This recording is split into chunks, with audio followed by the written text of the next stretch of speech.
I dedicate today's program to the highest universal order of love and light with an open heart.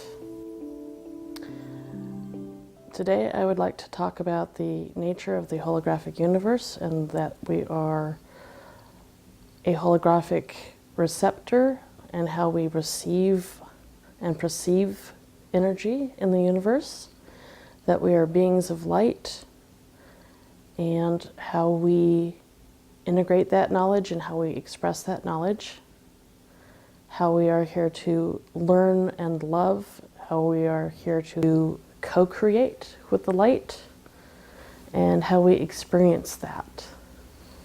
I started my exploration when I was a young child. Some people start their exploration when they have paradigm shifts in their consciousness, whether it be through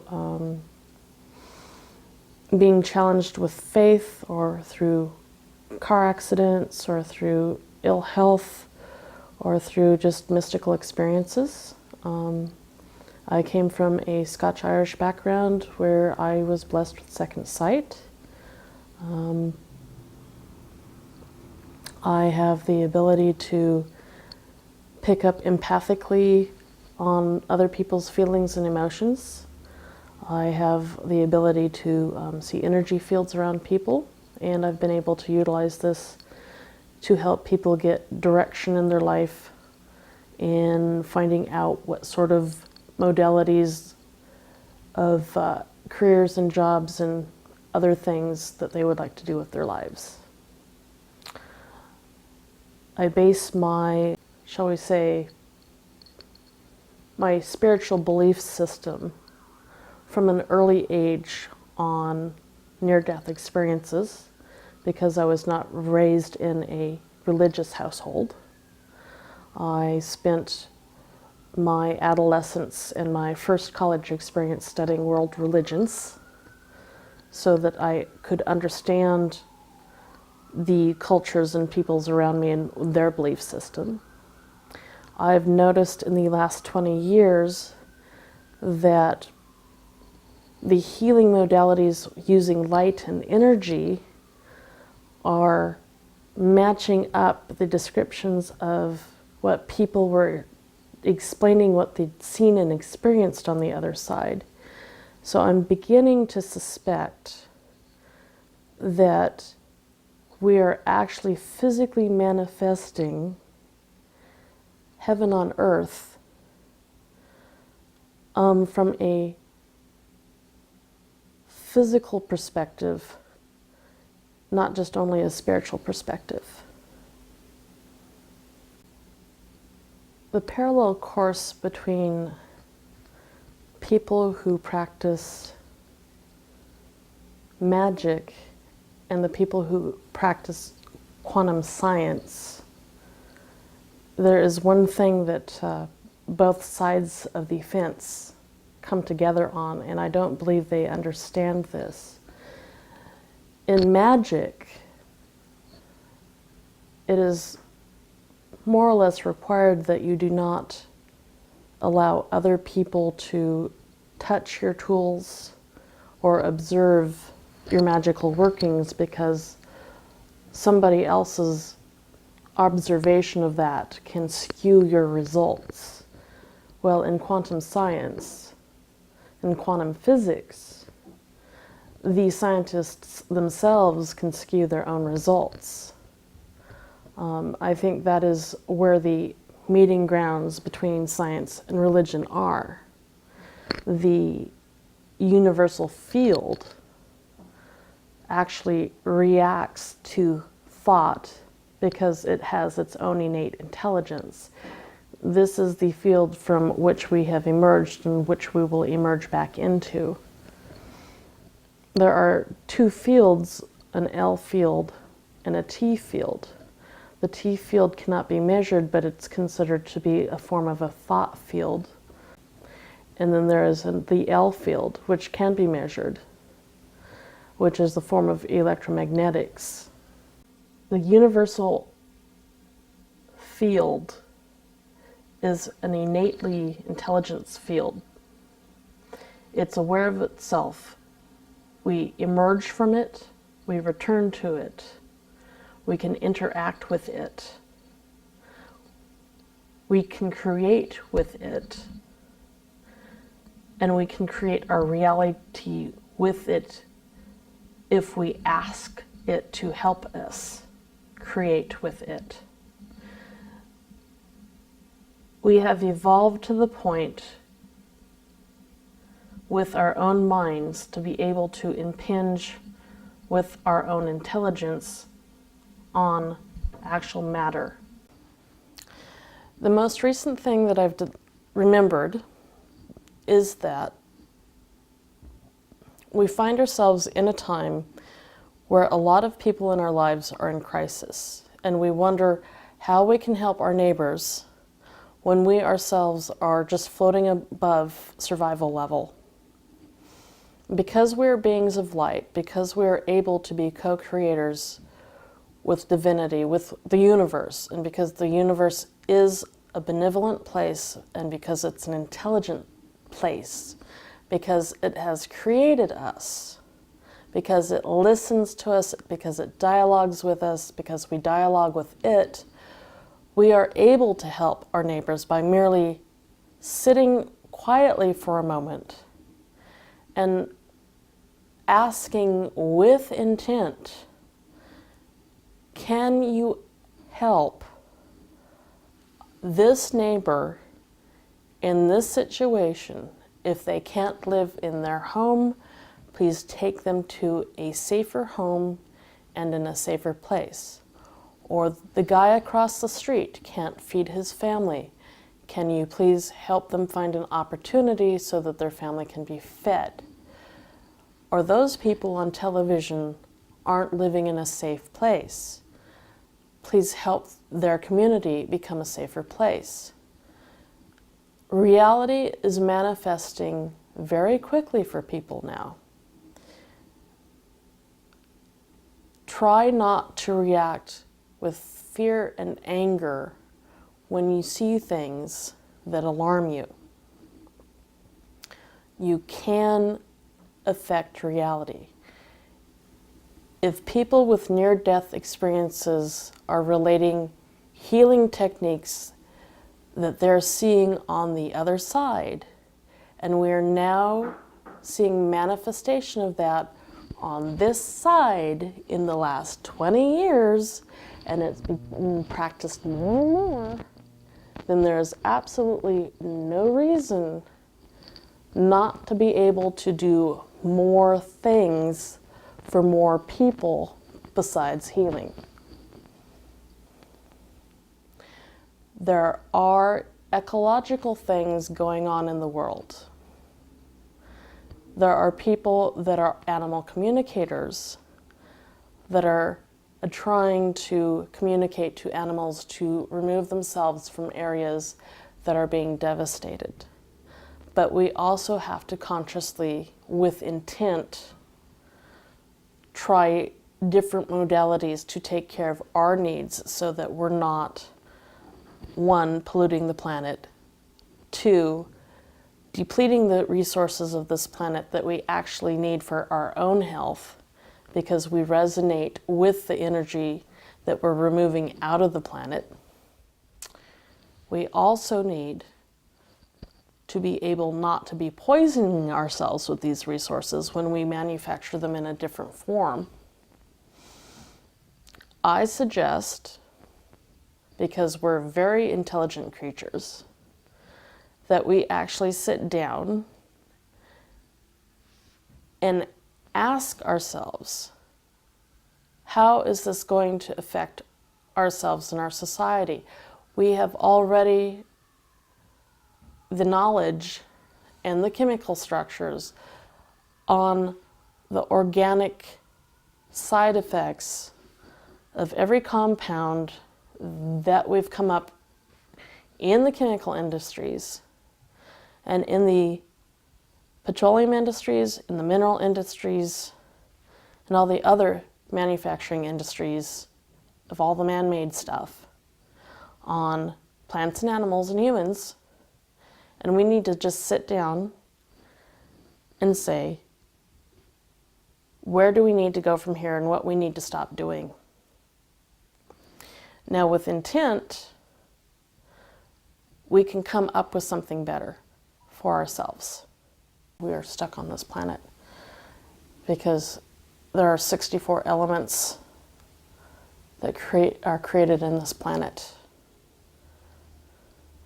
that are reflected in our hemoglobin, and that there are magnetic resonances in this planet that the further away that the astronauts get from this planet, that NASA has had to replicate on the space shuttles, or the astronauts get sick and distressed if they don't have that with them.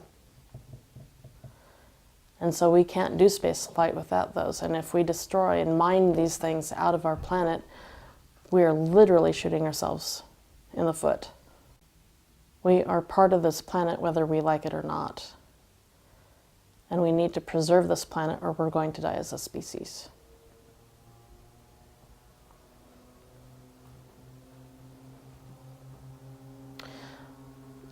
Light holds information in it, and we are always in tune with each other. The human energy field is attenuated to each other to the point where if you're thinking to speak to a friend, they have already reacted to what you're thinking before you even speak to them, and they already processed what you've spoken to them. So if I've said to you, pull in your vibe, you've already pulled in your vibe before I've even told you.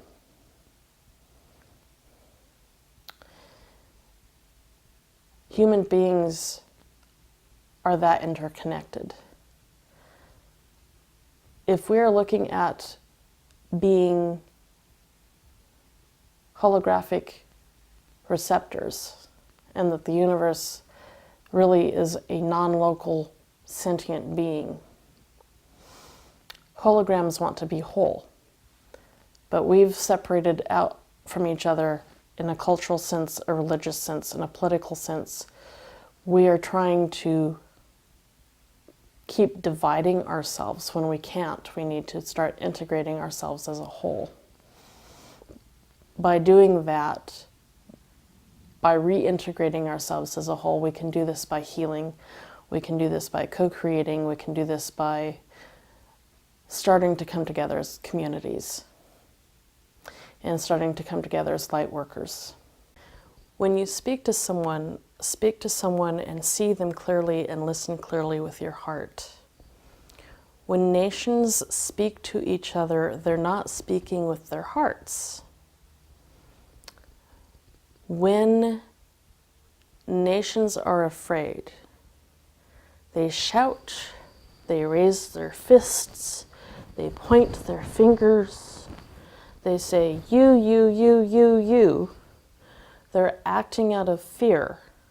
And after a while, the nations that are being accused start believing what they're being told, and then they start, because that's all intent, they start acting that way. They start acting even worse and worse and worse.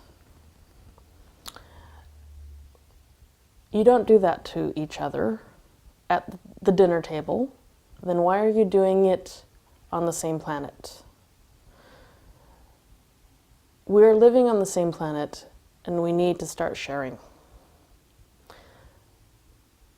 We are here. There is nowhere else where we can go. We are polluting our planet. We are polluting our dinner table. We are all cousins. This is proven. And we need to get along.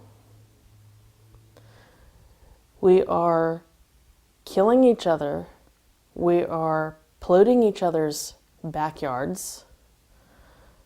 We are allowing organizations to get away with polluting other people's countries because governments have not figured out a way of sharing tax systems in their own countries.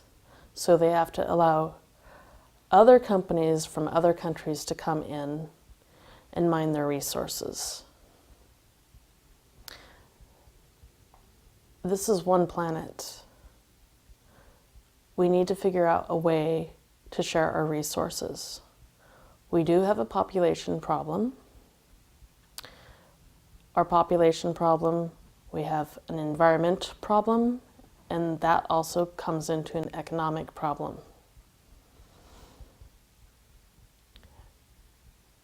The thing that we don't have a problem with is intelligence. If we sit down with intent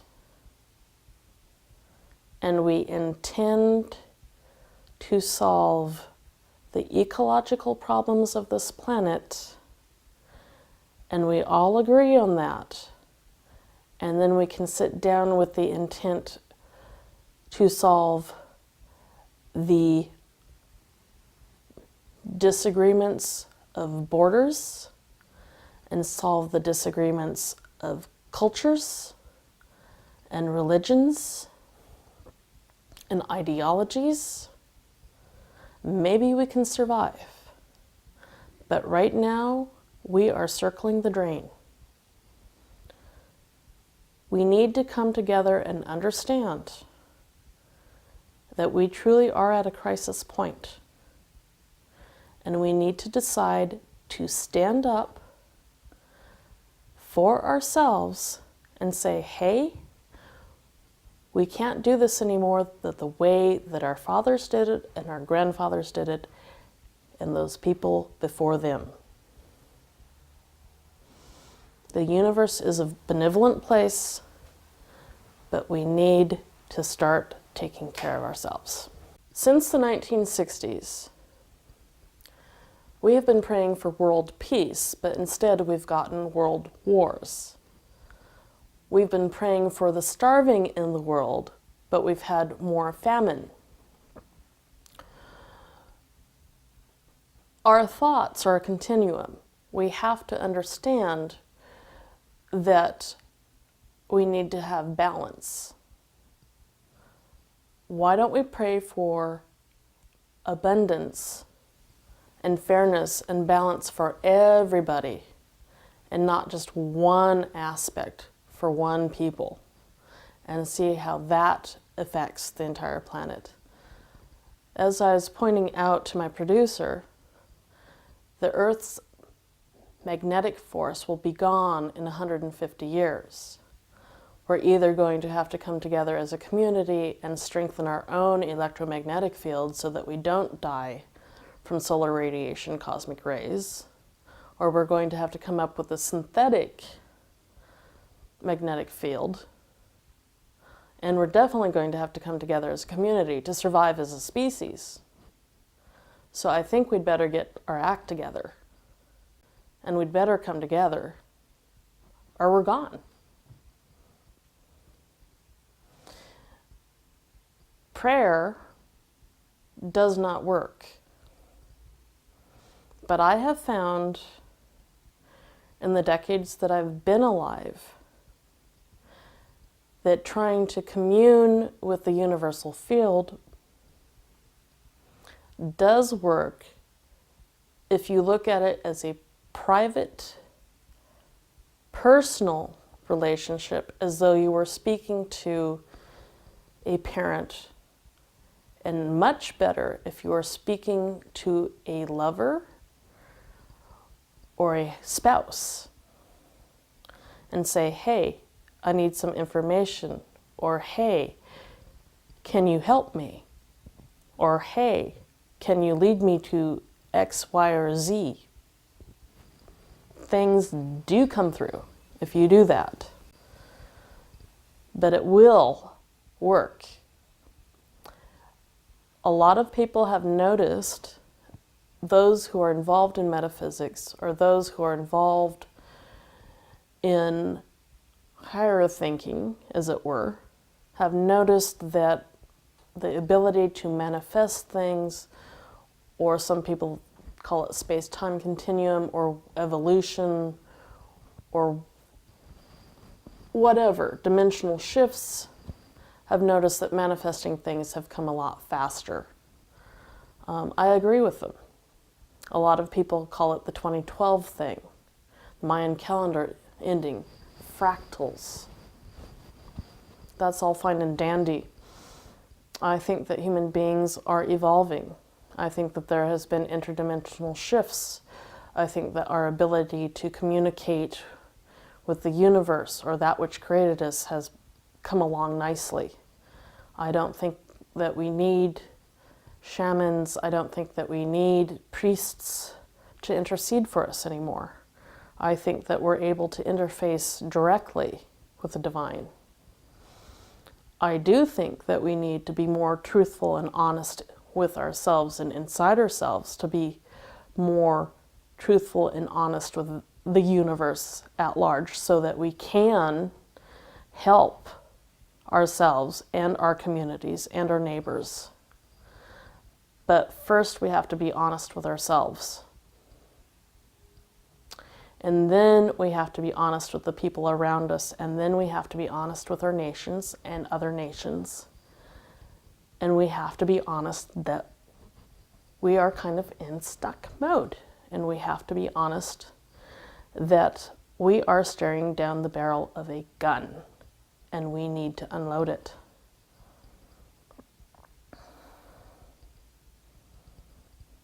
We can channel light, we can channel life, and we are looking at some pretty hard decisions on how to consolidate that goal. And we all have to focus on a goal as a bunch of human beings. We are judged as a bunch of beings by the least and lowest common denominator, how we treat each other. Maybe not how we treat ourselves, but how we treat each other. How do we treat our fellow man? We've come far, but we haven't come far enough. We treat our homeless people a little bit better. We treat our mentally ill a little bit better. But in the West, we've discovered that the mentally ill can only get better if they have stable housing. In America and in the Western world, we actually have some of the best, better off poor people than we do in other parts of the world. We should be able to at least provide stable housing for the mentally ill so that they can get treatment so that they're no longer mentally ill. Everybody in society has something to contribute. With intent, we should be able to take care of everybody in our environment.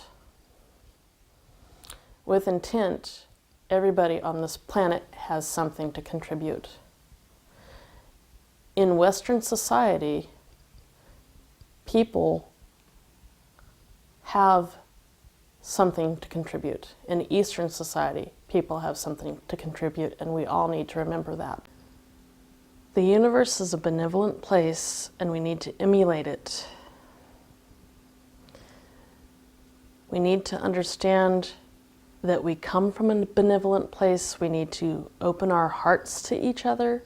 We need to see each other through our hearts. We need to hear each other through our hearts.